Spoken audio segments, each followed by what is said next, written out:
What's up, everybody? Welcome to another episode of The Lifestyle Sports. It's AI from the 210. We have a few topics we got to get into. Of course, game one of the NBA Finals is tonight. So, we got to tune in to that. I can't wait to see what happens. But for the first topic of today, we got to get into who's the best shooting guards of all time. I got my top 5 list of shooting guards who I feel like has made the most impact. You know what I'm saying? So I'm going to go ahead and get into my list. And at number 5, I have to go with James Harden. Shout out James Harden. Career stats, 25 points per game, 5.5 rebounds per game, and 6.5 assists per game. We know James Harden has a smooth game. He could get to wherever he wants on the court. You know what I'm saying? He could shoot. He's won a 3-point contest before. You know what I'm saying? So James Harden has a smooth game. He's cold. And he's also a great passer. So James Harden has a very high basketball IQ. And I have to put him at this spot because he is a former MVP. You know what I'm saying? He's a 3-time scoring champ. And he's already been in the finals. So the only thing he's missing is that championship. So, you know what I'm saying? With that alone, all his accomplishments, I feel like it's best to put him at the number 5 spot.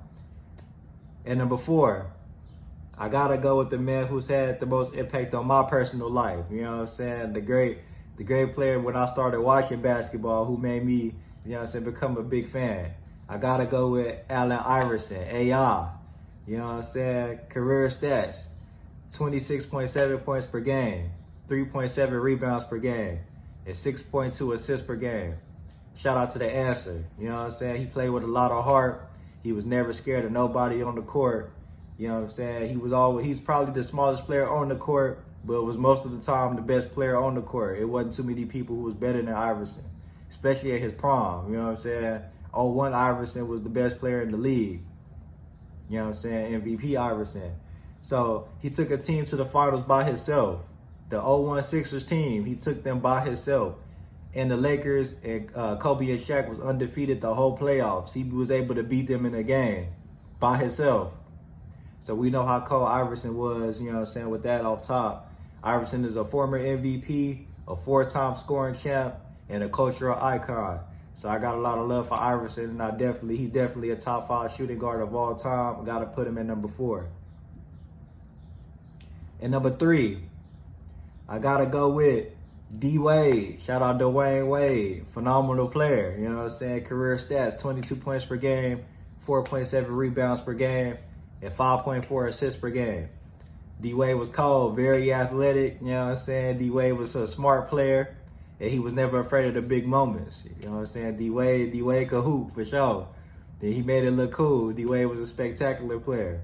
He's a 3-time champion and a Finals MVP winner. You know what I'm saying? So he's a champ. D-Wade pretty much did it all. You know what I'm saying? Only thing he was missing is the MVP award. But, you know what I'm saying, if you seen D-Wade play, you know he's an MVP caliber player easily. So I got him at number 3. And number 2, I got to go with the Black Mamba. You know what I'm saying? Kobe Bryant. Shout out Kobe. You know what I'm saying? Career stats, 25 points per game, 5.2 rebounds per game, 4.7 assists per game. The closest player to Jordan that we have seen. A real killer instinct, unguardable player. Like if Kobe was to ever have a bad game, it was because he had a bad game, not because nobody stopped him. You know what I'm saying? Kobe was phenomenal. You know what I'm saying? Former MVP, 5-time champion, and he scored 81. So like I said, Kobe, when Kobe got hot, there was no stopping Kobe. You know what I'm saying? Kobe is forever a legend. Rest in peace to one of our kings. You know what I'm saying? For sure, Kobe will always be remembered. I always will have a lot of love for Kobe. He had a big impact on my life growing up as well. So I got a lot of love for Kobe. I got him at my number 2. The number 1 shooting guard of all time. I know this is no secret. Everybody know who this is going to be. Of course, I have to go with Michael Jordan, the GOAT. You know what I'm saying? Career stats for Jordan, 30 points per game, 6.2 rebounds per game, and 5.3 assists per game. You know what I'm saying? The GOAT, a real killer. No game 7s in the finals. You know what I'm saying? We already know how Jordan was conducting himself, how he went about it. A cultural icon. We see the shoes to this day still sell, the merchandise. Jordan is a real legend. You know what I'm saying? Like a real life, real, you know what I'm saying? That's a real superhero. 6-0 in the finals, undefeated in the finals.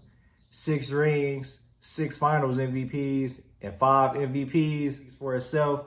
Jordan is the best shooting guard of all time. You know what I'm saying? So, this is my top 5 list of shooting guards of all time.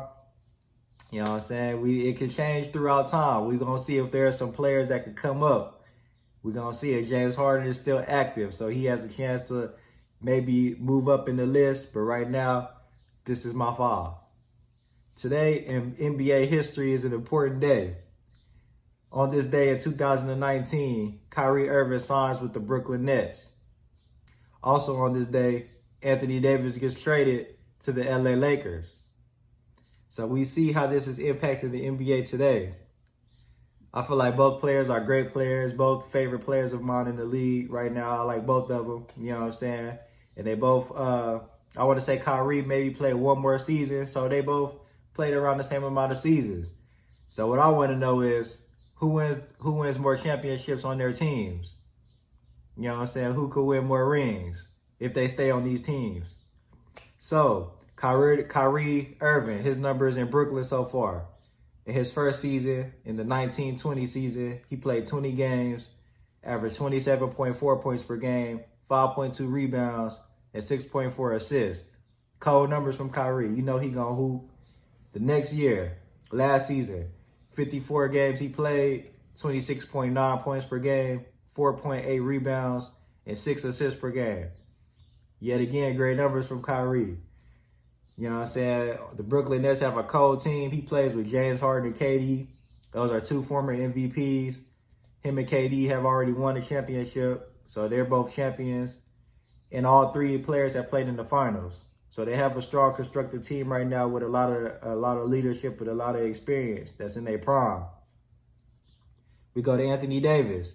His career numbers in LA so far. In this first season in 1920, the 1920 season, he played 62 games, 26.1 points per game, 9.3 rebounds, and 2.3 blocks. So he was hooping that first season, and we see what happened. It brought him a championship. In the 2020-21 season, this last season, he was hurt, so he didn't get to make his impact like I know he would have wanted. But he played 36 games, 21.8 points per game, 7.9 rebounds, and 1.6 blocks. So we've seen Anthony Davis have better seasons than this, but I just believe he was hurt. You know what I'm saying? But the Lakers have a cold team. He plays with Bryant, who has maybe 2 to 3 more years left in his prime. You know what I'm saying? A prime Bryant is easily, I know some people argue if he's the #1 best player in the league, or if you want to get that to KD or somebody else. But I feel like just putting Bryant on the court or giving Bryant a team for a full season when healthy, I feel like Bryant could take teams further than any other player in the league. I feel like that leadership quality in Bryant, nobody else really has it like that can play to his level. You know what I'm saying? So, and also the Lakers may could get somebody like Dame Lillard or another free agent, you know what I'm saying, that can help. And throughout time when Bryant retires, Anthony Davis can still hoop with he's in a great place. LA, a free agent will easily come to LA. So if you ask me who's going to win more championships on their current teams as constructed, and if they stay on these teams, I have to go with Kyrie. You know what I'm saying? If Kyrie and the Nets stay together, just because they haven't won a ring together yet. Like Anthony Davis and Bryant already got theirs out the way, so they pretty much accomplished what they needed to accomplish. So I'm going to just say, you know, since the Nets haven't won the ring together, they still have more to prove. They got to prove themselves first already.